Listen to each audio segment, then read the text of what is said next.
इस इंजन का मैंने कभी भी इंजन फ्लश नहीं किया हुआ है और ना ही कभी ये इंजन खुला हुआ है। तो अब गेस करो कि ये इंजन कितना चला हुआ है। 1 लाख, 2 लाख, 3 लाख, 4 लाख, 5 लाख, अभी भी आप वहां तक नहीं पहुंचे हो।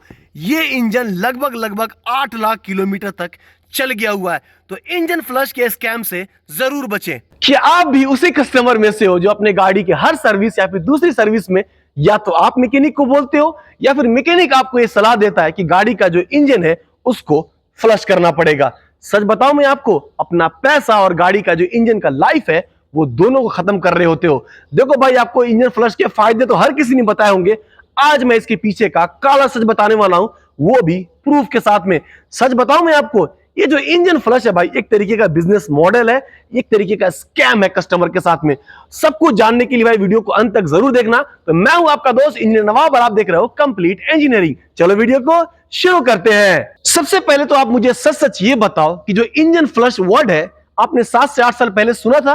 आपने बिल्कुल नहीं सुना होगा। ये सारी चीजें अभी 4 से 5 साल के बीच में ट्रेंडिंग में आई है। इससे लोगों को डराया जा रहा है, इसको बताया जा रहा है कि भाई इसको अगर आप नहीं डालोगे तो जो आपका इंजन है वो सीज हो जाएगा, परफॉर्मेंस नहीं देगा। बहुत सारी चीजें बताई जा रही है।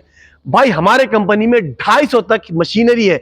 सिंगल सिलेंडर से लेकर के 20-16 सिलेंडर तक का इंजन है, 50 लीटर तक का इंजन है। और मैं इस बिजनेस में पिछले 9 साल से हूं और मैंने आज तक किसी भी इंजन में इंजन फ्लश नहीं किया हुआ है। और ये इंजन इतनी चली है कि आपका आगे जब वीडियो में देखोगे तो आपका दिमाग काम नहीं करेगा कि इतना भी इंजन चल सकता है क्या। मैं आपको सब कुछ बताने वाला हूं। सबसे पहले मैं शुरू करूंगा इस कार से। आपने इस कार को हमारी बहुत सारी वीडियो में देखा होगा।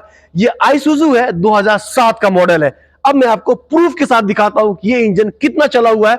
और ये इंजन अभी तक ओरिजिनल इंजन है, इसमें ना कोई ब्लोब आई है, ना मैंने कभी इसके इंजन को खोला है। सबसे पहले तो मैं आपको ये दिखाता हूं कि ये कार अभी तक कितना चल चुका हुआ है।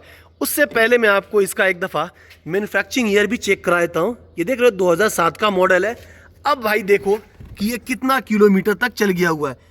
ये लगभग 8 लाख किलोमीटर तक चल गया हुआ है। इसका यहाँ पे आप सर्विस स्टिकर भी चेक कर सकते हो।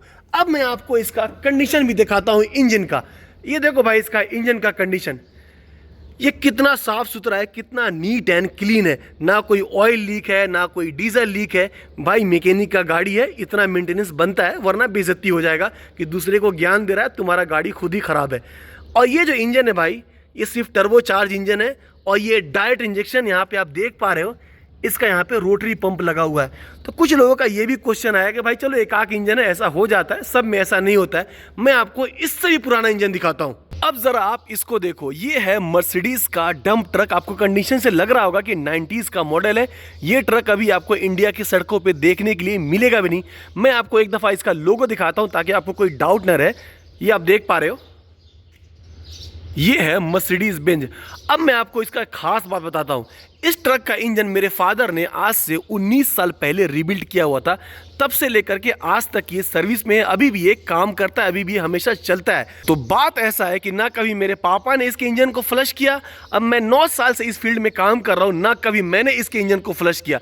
अगर इंजन फ्लश इतना ही इंपॉर्टेंट है तो अभी तक इसके इंजन को 2 से 3 बार तो खुल ही जाना चाहिए था। अब कुछ लोग ये भी बोलेंगे कि जो पुरानी गाड़ियां होती थी उसका जो बिल्ड क्वालिटी होता था वो बहुत ही ज्यादा स्ट्रांग होता था, जिसकी वजह से ऑयल फ्लश करो या फिर नहीं करो इस पे कोई ज्यादा असर नहीं पड़ता था। लेकिन अभी की जो नई गाड़ियां है, एक तो क्वालिटी भी सही नहीं है और दूसरा चीज बहुत सारा सिस्टम इसमें ऐड भी हो गया हुआ है। तो चलो इसका ही प्रूफ दिखाता हूं मैं आपको। अब आप इसको चेक करो, ये जेसीबी का टियर 4 इंजन यानी कि BS4 इंजन है और ये 2014 का मॉडल है। आप इसके इंजन का कंडीशन चेक करो, कितना नीट एंड क्लीन है। ये अभी तक ओरिजिनल इंजन, इसको मैंने अभी तक नहीं खोला हुआ है और इसके भी इंजन को मैंने कभी भी इंजन फ्लश नहीं किया हुआ है। तो अब गेस करो कि इंजन कितना चला होगा। भाई ये जो इंजन है वो लगभग 14,000 घंटा चल चुका हुआ है। ये देख पा रहे हो, 14,316 घंटा। ये कोई किलोमीटर नहीं है भाई, बगैर किसी इंजन फ्लश के। तो अब सवाल यह आता है कि जब मैं इंजन फ्लश करता ही नहीं हूं तो फिर इंजन इतना लंबा चल कैसे रहा है। देखो भाई, किसी भी इंजन को अच्छे से परफॉर्म करने के लिए इंजन के लिए सिर्फ और सिर्फ चाहिए तो टाइम पे सर्विस। आप अपने इंजन का सर्विस टाइम पे जरूर करें। जब भी सर्विस करते हो तो एयर फिल्टर क्लीन कराएं, इंजन ऑयल फिल्टर को चेंज करें और एक अच्छे क्वालिटी का, अच्छे ब्रांड का आप इंजन ऑयल यूज करें। That's it. बस यही एक मंत्र है भाई आपके इंजन को लंबा चलाने का। इसके अलावा भी जितना भी फ्लश यूज कर लो, कुछ भी कर लो, आपका इंजन नहीं चलने वाला है। मैं लिख करके देता हूं। अब कुछ लोग शायद ये भी बोलेंगे कि ठीक है भाई, तुम नहीं करते हो, अच्छी बात है, लेकिन जब मैं कर रहा हूं तो इसमें नुकसान क्या है? अच्छा तो है, इंजन का जो कचरा है वो बाहर निकल जाता है। बस यहीं पे लोग फंस जाते हैं। ये जो कचरा निकल रहा है ना भाई, यही प्रॉब्लम है। क्यों प्रॉब्लम है, एक एक करके समझ लेते हैं। तो जो इंजन फ्लश होता है वो क्या करता है, इंजन के अंदर में जमे हुए स्लज को, स्लज बोलते हैं, इंजन के अंदर जो गंदगी होता है उसी को स्लज बोलते हैं। जब ये स्लज को क्लीन करेगा तो ये स्लज इंजन ऑयल से होते हुए वापस कहां जाएगा? वापस से ये ऑयल संप में आएगा। तो इसी गंदे ऑयल को इंजन ऑयल पंप क्या करेगा? वापस से खींचेगा, फिल्टर से होते हुए वापस से इंजन ऑयल गैलरी के अंदर में भेज देगा। और यहीं पे चीज समझने वाली है। तो समझने वाली बात यह है कि इंजन के अंदर में स्लज क्यों जमते हैं। दो कारण से स्लज जमता है। पहला कारण तो यह होता है कि इंजन के अंदर में आप जब बार बार सर्विस मिस करने लगते हो तो स्लज जमना शुरू होता है। और दूसरा कारण ये कि जब इंजन के अंदर में आप घटिया क्वालिटी का ऑयल यूज करते हो तो भी इंजन के अंदर में स्लज जमते हैं। तो जब आप मान लो कि बहुत दिन से सर्विस नहीं कर रहे हो तो जो फिल्टर है आपका ऑलरेडी ब्लॉक हो जाता है। जो ऑयल है इंजन के अंदर में वो बाईपास वाल्व के थ्रू जाता है, ना कि फिल्टर होते हुए। तो जब आप इंजन फ्लश यूज नहीं करते हो तो क्या होता है, जो स्लज है अपनी जगह पे जाकर के सेटल रहता है, वहां पे वो जाकर के जम जाता है। जब आप फ्लश को यूज करते हो तो ये स्लज क्या होता है, ऑयल के साथ में मिक्स हो जाता है और यही गंदा ऑयल आपके इंजन में डायरेक्टली जाता है, वो फिल्टर होकर के नहीं जाता है। तो आपको पता है कि इंजन के अंदर में छोटे छोटे ऑयल गैलरी होते हैं। जब इतने भारी मात्रा में गंदगी इंजन के ऑयल गैलरी के अंदर में जाएगा तो ऑयल गैलरी को भी ब्लॉक कर सकता है, जिससे आपका इंजन और भी जल्दी खराब हो जाएगा। और दूसरा चीज ये कि अगर ये स्लज बहुत ही भारी मात्रा में हुआ तो एकाएक ये स्लज क्या होगा, सीधा ऑयल संप में आएगा। और आपको पता है कि इंजन ऑयल पंप की सक्शन वाली लाइन में क्या होता है, एक जाली लगा होता है, इसको हम लोग स्ट्रेनर या फिर स्क्रीन बोलते हैं। तो ये क्या करेगा, सीधा जाली को जाकर के ही बंद कर देगा, जिससे इंजन के अंदर में बिल्कुल ही ऑयल नहीं जाएगा और आपका इंजन इमीडिएटली सीज हो सकता है। अब दूसरा नुकसान समझो, ये जो इंजन फ्लश होता है एक तरीके का केमिकल होता है, एक तरीके का सॉल्वेंट होता है जो इंजन ऑयल के साथ में घुल जाता है। तो जब ये इंजन ऑयल के साथ में मिक्स होता है तो इंजन ऑयल के विस्कोसिटी को बहुत हद तक कम करता है, यानी कि जो ऑयल है वो बहुत पतला हो जाएगा। अब ये लुब्रिकेंट्स का अच्छे से काम नहीं करेगा। तो जब ऑयल लुब्रिकेशन का काम ही नहीं करेगा तो इंजन के जितने भी मूविंग पार्ट्स हैं, crankshaft, main bearing, connecting rod bearing, cam shaft, boost, इन सारे पार्ट्स को जल्दी से ये घिसना शुरू कर देगा। एक या दो बार में इसका इफेक्ट आपको इतना नहीं दिखेगा, लेकिन आप रेगुलरली सर्विस इंटरवल में इसको आप यूज करोगे, इसका आपको इफेक्ट सीरियसली दिखना शुरू हो जाएगा। और अब समझो तीसरा नुकसान। देखो, जो आप इंजन फ्लश यूज करते हो, जब इंजन ऑयल को आप ड्रेन कर लेते हो तो आपको पता होगा कि इंजन के अंदर से 100% ऑयल ड्रेन नहीं होता। तो जो आपने केमिकल फ्लश यूज किया हुआ है तो उसी ऑयल के साथ में मिक्स होकर के वापस से इंजन के अंदर में 5 से 7% तक रह जाता है। जब नया ऑयल डालते हो तो फिर ये नया ऑयल के साथ में मिक्स होकर के उसके विस्कोसिटी को कम करेगा।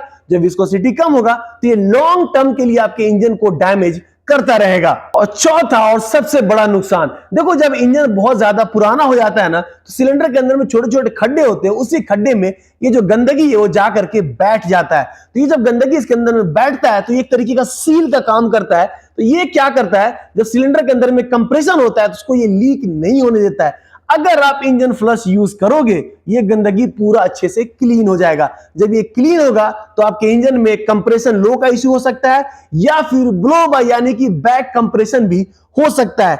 और दूसरा प्रॉब्लम ये हो जाता है, अगर आप सीनियर मैकेनिक हो तो आपको पता होगा कि जब पुराने सील को खोलते हो तो देखना उसके बीच में जो खड्डे बने होते हैं उसमें कचरा जमा होता है। लेकिन ये कचरा जमा होने के बावजूद भी ऑयल को लीक नहीं होने देता है। लेकिन अगर आप इसी सील को वापस से क्लीन करके लगा दो तो मैं आपको दावे के साथ बोल सकता हूं कि 100 में से 99 बार ये सील आपका ऑयल लीक करना शुरू कर देगा। यही चीज होता है इंजन के क्रैंकशाफ्ट सील में भी। इस सील के आसपास का जितना भी कचरा है उसको ये केमिकल क्लीन करता है, जिससे इंजन ऑयल लीक होने के चांसेस हो सकते हैं। तो अब सवाल ये आता है कि अगर इंजन के अंदर में बहुत ही भारी मात्रा में स्लज जम जाए तो फिर इसको क्या क्लीन ना करें? देखो भाई, अगर ऐसा कंडीशन आता है तो आप इसे मैनुअली क्लीन करो। रॉकर कवर को खोलकर निकाल लो, ऑयल सम को खोलकर निकाल लो और मैनुअली अच्छे से क्लीन करो। ये आपके इंजन के लिए लॉन्ग टर्म के लिए बहुत ही बेहतर ऑप्शन है। और आखिरी में आपको एक और चीज बताना चाहता हूं, अभी मार्केट में एक और इंजन फ्लश आया हुआ है जिसको लोग ये बोलते हैं कि ये ऑयल बेस्ड इंजन फ्लश है, यानी कि ये जो इंजन फ्लश है ये थोड़ा बहुत लुब्रिकेंट्स का भी काम करता है। और दूसरी चीज और मैं बता दूं, कुछ दिनों के बाद आप ये भी सुनना इसका एडिटिव भी आ गया, यानी कि इस एडिटिव को इंजन ऑयल फ्लश के साथ में मिक्स करके यूज करोगे तो ये और अच्छा रिजल्ट देगा, इंजन के परफॉर्मेंस को और बढ़ाएगा। इन सारी चीजों चक्कर में मत पड़ो भाई, सर्विस सही टाइम पे करो, अच्छे ग्रेड का इंजन ऑयल यूज करो, ऑयल फिल्टर चेंज करो, एयर फिल्टर चेंज करो, आपके इंजन में कोई प्रॉब्लम नहीं होगा। तो उम्मीद करता हूं कि आप बहुत कुछ समझ चुके होंगे इंजन फ्लश के बारे में। इसके अलावा भी बहुत सारे वीडियो ऑटोमोबाइल के बारे में प्लीज जाके एक दफा यूट्यूब चैनल जरूर विजिट करना हमारा। और चलो मिलते हैं नेक्स्ट वीडियो में नए टॉपिक के साथ में।